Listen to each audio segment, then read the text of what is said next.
que reivindica la defensa de la universidad pública y lo que eso implica. Así que nos tomábamos un tiempito para escuchar.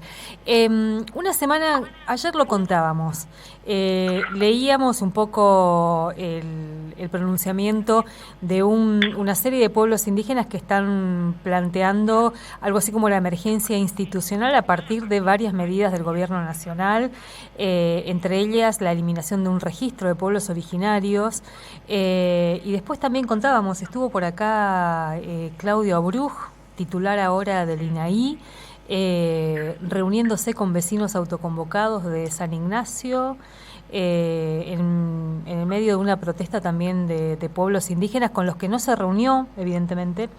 Pero en fin, pero con Ana Gorosito, que está en línea, amiga de la casa, bueno, docente emérita de nuestra universidad, queríamos charlar de una intervención que tuvo en una serie de diálogos transfronterizos, Brasil-Argentina, y ahí el eje de los pueblos indígenas, justamente.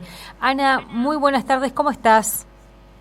Pero bueno, en un día muy triste, querida, porque sobre todo lo que tuvimos contacto directo, y fue mi caso, con el profesor César Aguirre, estadístico Coco, para todos los que lo conocíamos, que falleció imprevistamente después de haberse recuperado de un cáncer, que luchó bravamente, digamos, y aparentemente se había recuperado. Bueno, pues hoy nos enteramos de su fallecimiento, de manera que hay mucha tristeza en las personas que lo conocimos, lo tratamos, que en su momento, digamos, lo llevamos al decanato de la Facultad de Humanidades y Ciencias Sociales cuando estaba terminando el siglo XX, entre el 98 y el 2000. Así que es una jornada triste, lamentablemente no, digamos que la familia optó, me decían, por un velatorio muy íntimo, y bueno, no vamos a poder acompañarlo, pero sí, con toda seguridad queda en nuestros corazones, queda dentro de nuestro recuerdo como una gran persona. Notablemente, mirá, a veces pienso yo que fumo como una loca todo el tiempo y como un murciélago. Él era un deportista extraordinario, muy cuidadoso de su salud física, era muy bello por ahí, hay que decirlo también, ¿no? Era de los pocos buenos mozos de la Facultad de Humanidades, muy buen mozo. Muy elegante siempre, persona. Además, muy elegante. Sí, totalmente, y en su forma, en su estilo, en su corrección. Así que bueno, hemos perdido un gran colega jubilado ya en este caso, ¿no? Sí, y además así que mi sincero homenaje, digamos, a su memoria. Lo mencionaba, fue decano en un contexto muy particular también, ¿no? Fines de los 90, comienzos ahí del 2000, que la verdad que también fueron tiempos complejos. Bueno, al fin de su gestión, más bien apresurada, ¿no? Tuvo que ver justamente con una larga toma estudiantil de la Facultad de Humanidades en un manifiesto de 20 puntos, muchos de ellos muy justos por otro lado, así que digamos que quizás por falta de cintura o asesoramiento no supo responder en el momento. Esa protesta creció, y bueno, y finalmente terminó yéndose el decanato. Pero bueno, eso es porque realmente quizás era momento de extremadamente críticos, a nivel país también. Sí. Y bueno, y de ahí esa confusión, porque sé que no era de ninguna manera una persona que no hubiera sido, digamos, dispuesta al diálogo. No lo fue, no se dio la oportunidad y bueno, terminó mal ese decanato, una pena. Ana, un poco para hablar de los temas vinculados a los pueblos indígenas, que es un poco tu intervención en el conversatorio, en los diálogos de ayer, pero también para ayudarnos a pensar lo que estamos viviendo en nuestra Argentina hoy, digamos, ¿no? ¿Cómo estás siguiendo? Bueno, mi querida, hay que ver, claro, imagínate, vamos a ver, a mí de golpe me invitan, me cae de arriba, totalmente, ¿viste? Esa invitación, digo de arriba porque vos ya sabés que en este momento hay un elenco de distinguidos investigadores en el tema guaraní ya en la facultad, empezando por Marilyn Cebolla Badie, que dice posgrado, yo jubiladísima, y de golpe me invitan, digo, bueno, Ok, acepto por supuesto porque hago frente a estas cosas, pero además porque se trata de una universidad, la convocante, que es nueva, digamos, nueva al menos desde el punto de vista de las relaciones de la UNAM con universidades de Brasil. En este caso es una universidad federal, pero tecnológica, ¿no? Del estado de Paraná. El estado de Paraná no es que tengamos mucha relación, por lo menos desde el campo de las sociales y de antropología.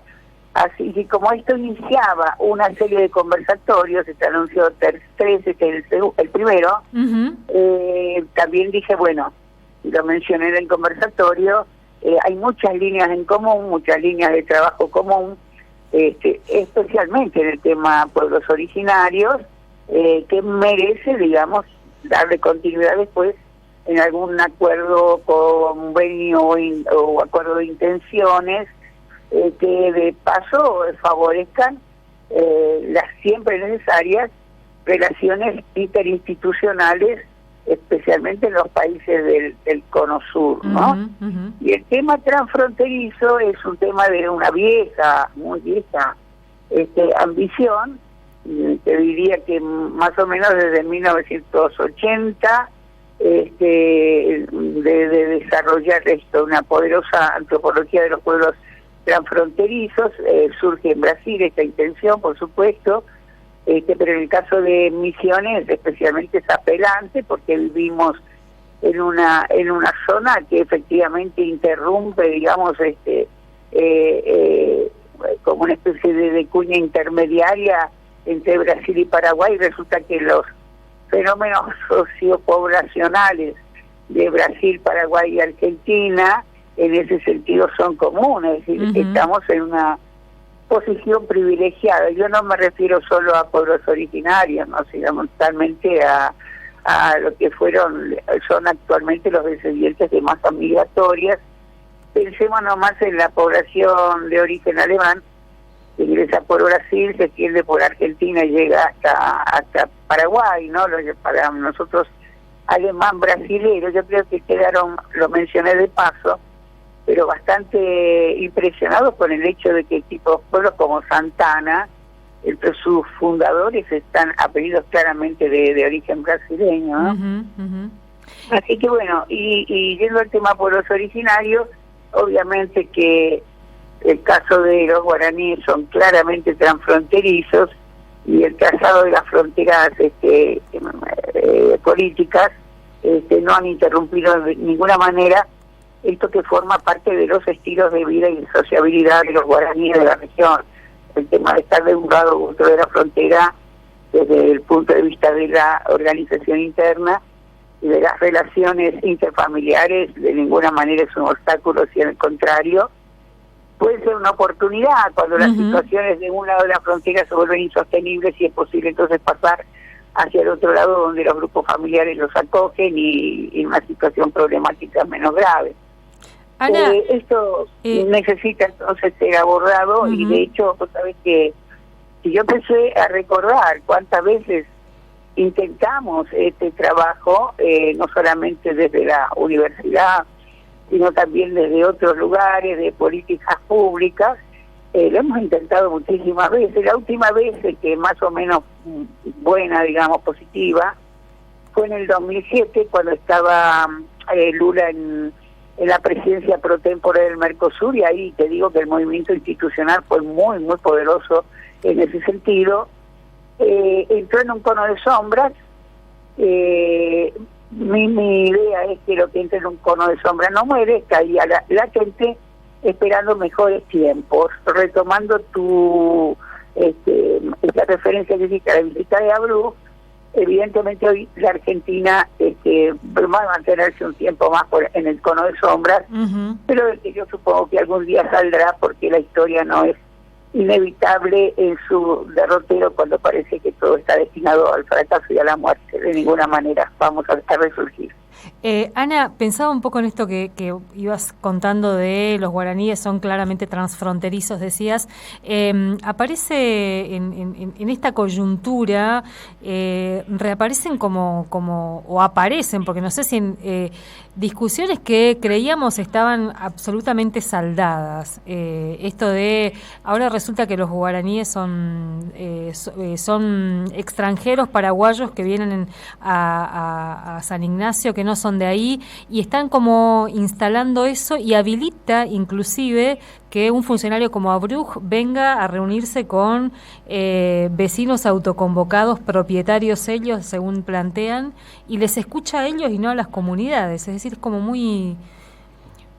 A ver, este señor Abruj, ahora es secretario de Derechos Humanos, dentro del mega ministerio que dirige una señora que no reparte alimentos llamada Sandra Petovelo, y que su único cartel es ser asistente terapéutica del paciente Milei, hoy devenido presidente, correcto, ¿no? ¿Ese es Abruj? Abruj ahora es presidente del INAI. Y bueno, ¿qué quedó dentro del mismo organismo, sí, de la señora esta que es asistente terapéutica? Bueno, ese señor Abruj, recordamos un poquitito, fue además ministro interviniente en el caso del extraño accidente que produjo el Ara San Juan. Sí, en esa época. Qué casualidad, o sea que viene del entorno de Macri, ¿no? Sí. Ajá, o sea que acá hay una recreación, ¿no? De alguien que, digamos, se ocupó junto con la gestión Macri hasta el día de hoy de ocultar lo que realmente pasó con el Ara San Juan. No solo esto, sino que haber acusado y espiado a los familiares del Ara San Juan, que exigían a la presidencia entonces saber la verdad respecto de qué había ocurrido con los tripulantes fallecidos. Te recuerdo y le recuerdo a la audiencia que una héroe, porque no son héroes lo del Ara San Juan, murieron en cumplimiento del deber, y en función de lo que todo amerita, fueron descuidos en el proceso del mantenimiento de ese submarino. Uno de esos héroes, heroína en este caso, es misionera, una muchacha misionera que formaba parte de esa tripulación. Quiero este recordatorio porque se suele olvidar, porque no ha sido debidamente honrada como merecería ser honrada esta persona, ¿no? Uh-huh. Pero algún día, bien despejadas los nubarrones de oscuridad que se han tendido sobre el Ara San Juan y su extraño accidente, quizás volvamos a hacer lo que debemos hacer, que es honrarla como corresponde. Entonces, Abruj ya viene, digamos, de una gestión donde la oscuridad de las cosas favorece la oscuridad de la acción, o a veces de la inacción. Uh-huh. Este señor ahora evidentemente sirve para cualquier cargo. Estas figuras pueden bollar, digamos, para seguir usando una metáfora marina, por cualquier función, vienen bien en cualquier función. En este caso estás hablando acerca de dos hechos que conviene separar. Uh-huh. Por ahí. Uh-huh. Bueno, pues, eso fue denunciado ayer, mientras él estaba visitando Misiones. Se denuncia a nivel nacional por parte de las organizaciones de los pueblos originarios del país, y se ha dado de baja el Registro Nacional de Comunidades Indígenas, cuyas siglas son RENACI. Uh-huh. ¿Por qué es importante haberle dado de baja el RENACI? Porque era a través de ese registro, cada comunidad del país que estaba registrada en el RENACI podía entonces exigir los estudios necesarios para la aplicación de la ley 26.160, ley de emergencia territorial, que ya desde el año 2006 viniendo siendo prorrogada cada 4 años por demoras en el cumplimiento de la aplicación de la ley. En función entonces de ser registrado, estar en este registro, se habilitaba finalmente la carpeta en la que constaban todos los antecedentes históricos, sociales, territoriales del reconocimiento territorial, hacia la que finalmente tampoco nunca se llegó, porque el último artículo de esta ley 26.160 decía que todas estas actuaciones debían pasar al reconocimiento por parte del conjunto de abogados del INAI para dar lugar a la liberación de los títulos de propiedad comunitaria que hacían finalmente el reconocimiento legal de esos territorios. Las dos cosas hay para decir acá. Empiezo por la segunda. La ley de propiedad comunitaria indígena debía ser incorporada a la reforma del Código Civil que planteó Cristina Fernández de Kirchner en la presidencia, que estuvo en manos de un grupo de reconocidos abogados. Uno de estos muy reconocidos abogados a nivel nacional, por su estudio, estuvo a cargo de este tema. Es el mismo estudio que estuvo asesorando a Morales en la reforma constitucional de la provincia de Jujuy, con el desastre que significó esta reforma constitucional que hoy está vigente en la provincia de Jujuy y que permite, por ejemplo, la expulsión de las comunidades indígenas en el caso de que en la zona donde habitan, no dice sus territorios, las zonas donde habitan, se encuentren recursos a ser explotados por el Estado provincial. Esta clase de barbaridades, de atropello, digamos. Este mismo estudio, vuelvo otra vez a Nación, es que plantea que lo mejor que se puede hacer con la ley de propiedad comunitaria indígena es sacarla del marco del Código Civil y plantearla en una ley especial. Bueno, esa ley especial nunca llegó, ni en la gestión de Kirchner, de Cristina Kirchner, ni en la gestión de Macri, mucho menos, el menos interesado en esta cuestión, y por supuesto en la cuestión de Alberto Fernández, que guardó un piadoso silencio respecto de la ley, no solo la ley de propiedad comunitaria, sino mucho más gravemente, de la prórroga legal, una vez más, de la ley de emergencia territorial 26160. No sé si recordarás que fue aprobada la prórroga en el Senado, pero que no entró a diputados porque resulta que Alberto Fernández decía que no le daban los números, para que iba a hacer algo que no, era una frase típica de Alberto Fernández, no le daban los números, por lo tanto decidió prorrogarla apenas por un DNU. El DNU hasta el día de hoy no ha sido discutido, pero de todos modos a fines de este año igualmente caería, digamos, el periodo de prórroga otorgado por Alberto Fernández. De manera que la desaparición del RENACI es grave, pero se inscribe dentro de un conjunto de casos muy graves que atañen al reconocimiento territorial de los pueblos indígenas de la Argentina. Y del otro lado, tenemos la sanción del régimen de ingreso de las grandes inversiones, que apunta justamente a la explotación de los recursos naturales por parte de empresas extranjeras, que solo por 3 de nuestro país, son 20 años, quedan liberados.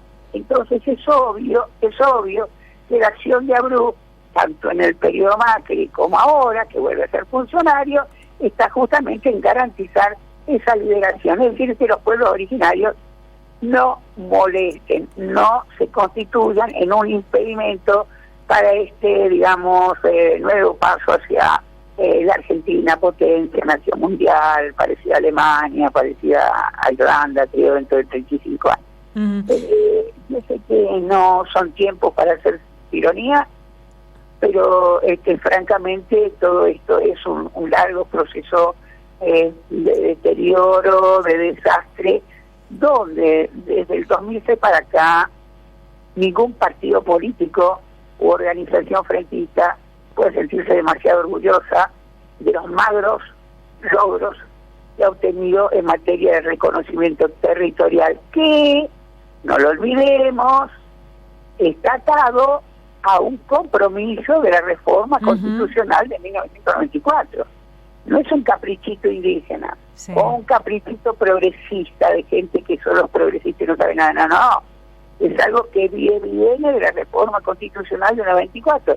El reconocimiento en el artículo 75, inciso 17, de un conjunto de derechos, dentro de los cuales este derecho constitucional al territorio de los pueblos indígenas está todavía pendiente. Y en este momento entraría en un cono de sombra que yo espero que no dude mucho. Pero vamos a agregar algo más, querida. En el 2001, finalmente, después de mucho gregre, después de que en 1986 la Organización Internacional del Trabajo. Dicta el convenio 169, Argentina levanta la mano, aprueba, pero recién en el 2001 hace el depósito ante la sede de la Organización Internacional del Trabajo con sede en Ginebra, en el 2000, que amerita que efectivamente Argentina está dispuesta a incorporarlo como un convenio con rango constitucional.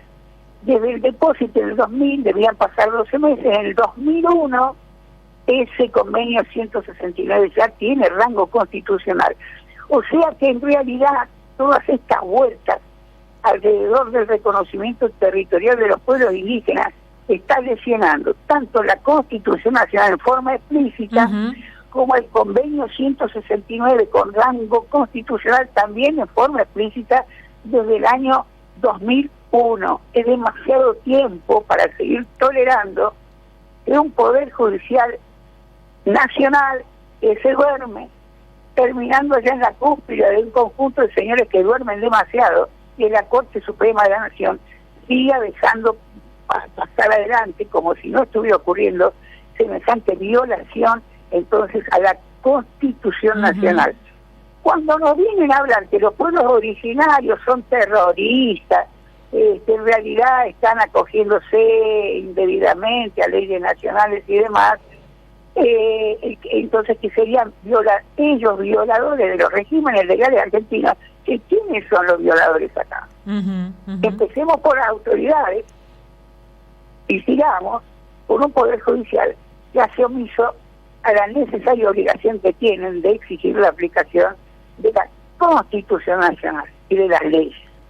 Ana, ¿y ahí qué estás viendo de los pueblos indígenas también? Porque ayer empezó a circular esta especie de declaración de emergencia institucional, hay discusiones en distintos ámbitos, porque hay una cuestión como muy impresionante de cómo estos funcionarios avanzan ignorando la existencia de los pueblos indígenas, o sea, como si simplemente no existieran. ¿Cómo estás viendo ahí esa reacción de los distintos pueblos? ¿Los pueblos originarios cómo están actuando? Sí. Están en un momento defensivo extremo, porque en algunos casos la situación es muchísimo más grave que en otros. Si nosotros no creemos que la situación, por ejemplo, vamos a ver, de los guaraníes ante Tarva, por mencionar un caso, ¿no? O ante Arauco, por mencionar otro caso, es grave, pongámonos en la piel de los indígenas de Jujuy, que es el caso donde están siendo estimados desde dos frentes, ¿sí? Por un lado, de las empresas ya operando como tercerizadas, a veces en forma directa, por parte de habilitaciones para la explotación del litio por parte del Estado provincial. Es muy grave, porque en el caso de estas situaciones, las jujeñas, se trata de poblaciones que tienen una gran dependencia del agua que es escasa como un bien. Sí. Y esa agua es utilizada en la explotación del litio, con preferencia a la vida de las poblaciones. Más obviamente las represiones físicas. Y qué decirte en el caso del sur. En el caso del sur hay muertes concretas, hay asesinatos, hay intervención de las Fuerzas Armadas de Seguridad en cuidar, digamos, los privilegios de aquellos que deciden la apropiación de las tierras reconocidas en carpeta por la 2660 y la expulsión de los pobladores. Es decir, cuando hablamos de muertes, estamos hablando de cosas muy serias. Todas son serias, pero cuando llegamos a ese nivel, peor, porque pasan como ignoradas, digamos, dentro de un supuesto puesta en marcha de una legalidad que en realidad no existe, es una legalidad. Ana, plena y legalidad.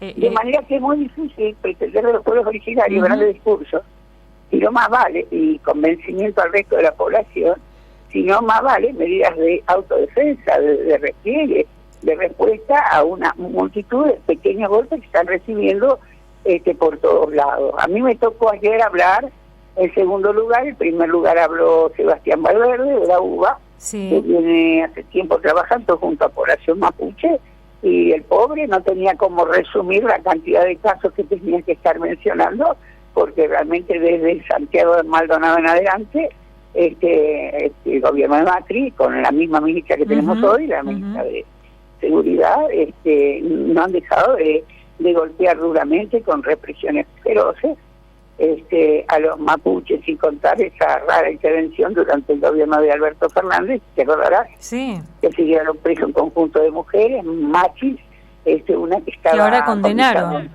condenaron ahora a esa situación realmente violatoria de los derechos humanos por donde los mire. No hay, vuelvo a insistir con esta idea, no hay fuerza política que deba sentirse orgullosa de la inacción o de la provocación directa a los pueblos originarios de este país desde que se sancionó la Constitución para acá y especialmente en el siglo XXI. Estamos hablando con Ana Gorosito, docente, ex docente de nuestra universidad, docente emérita, amiga de nuestra casa también. Para cerrar, Ana, volviendo un poco a San Ignacio, que además es una zona que vos conocés, porque en la semana un grupo de comunidades podríamos decir, resistió una serie de hostigamientos, de provocaciones y defendió su territorio también. Veíamos ahí hasta un senador del PRO en ese territorio como sumándose a, no sé cómo definir eso, sería como la provocación. ¿Qué viste vos ahí y qué habría que seguir de lo que pasó en San Ignacio? La cuestión en San Ignacio es especialmente comprobada por especialmente difícil porque tenemos por un lado que hay en función de las dinámicas de ocupación de tierras, de bosque y demás, lo que se hace le da una cantidad de mini comunidades alrededor de San Ignacio y cierta displicencia de la población no aborigen en realidad en relación con el trato con la población indígena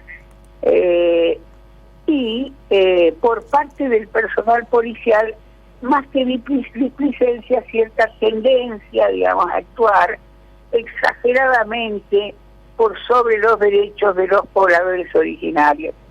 Yo creo que San Ignacio lo que exuda es un racismo bastante notable y oculto, bajo la famosa frase de qué buenos son los indios, son gente muy bonita quiere decir que es dócil. Sí. En la medida en que deja de ser dócil, pues ahí paro y a la bolsa.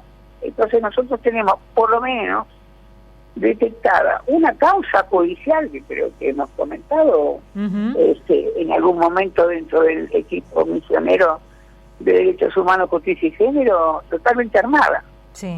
Un supuesto caso de abuso de menor que nunca había existido, donde la menor negaba haber hecho ninguna clase de denuncia en ese sentido, pero que ahí a un padre de familia le mereció estar preso durante un tiempo. ¿No? Esa situación, junto con, evidentemente, y esto quiero advertirlo, y lo marqué ayer en la exposición que dice, evidentemente alguien está haciendo un gran negocio con la juventud indígena de ese lugar, pero de otros lugares. Es decir, el hecho del narco no es un fantasma que agita la Bullrich. Sí. Usted tiene 30 minutos.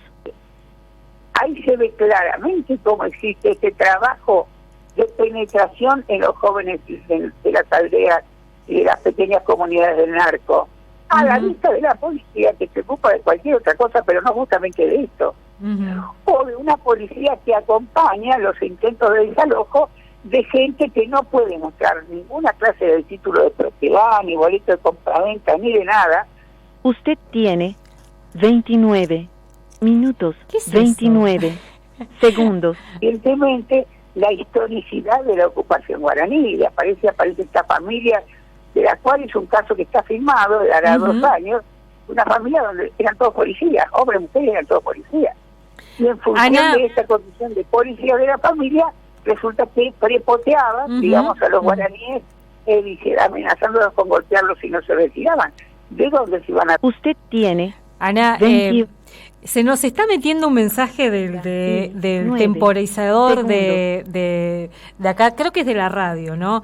Que nos advierte, no sé, los minutitos y los segundos que nos está interrumpiendo la charla. Si te parece, seguimos conversando de estos temas la semana que viene, un poco también para seguir poniendo en agenda con la profundidad que se necesita esta temática de la que tendremos que seguir hablando 28 y seguir profundizando. 29. Así que, Ana, te despido porque el telefonito no nos va a dejar conversar, así que... Pero que sea el telefonito y no gente a la que le molesta de golpe. Estamos tratando temas tan urticantes, molestos, ¿no es cierto?, como los que estamos tratando. Pero es necesario que alguien los empiece a tratar de una vez por todas y los ponga bajo la luz. La semana que viene volvemos a hablar de este tema y lo actualizamos, ¿te parece? ¿Cómo no? Bueno, usted tiene ves, ahí se me 7 minutos. Bueno, ahí estábamos hablando con Ana Gorosito, la despedimos porque no nos había pasado esto. Cuando se extiende la llamada, ¿es esa la explicación? Bueno, justo estábamos hablando de un tema, pero la semana que viene vamos a volver porque es un tema de nuestra agenda. Lamentablemente ahí se hace casi imposible la conversación. Cada segundito aparece este aviso. Pero estábamos hablando con Ana a partir de su intervención en este ciclo de conferencias, diálogos transfronterizos entre Brasil y Argentina, pueblos originarios, desenvolvimiento en territorio en la Argentina contemporánea, de la que participó Ana en representación de nuestra universidad, y Sebastián Valverde de la UBA. Les recomiendo, búsquenlo porque está en YouTube. La intervención está muy interesante y con Ana obviamente siempre es muy interesante hablar de lo que está pasando en nuestra provincia en relación a este tema, y la semana que viene vamos a volver y con más tiempo tal vez a arrancar hablando de este tema con ella. 17:36. Ocupar, resistir, producir. Acá estamos, es lo que somos.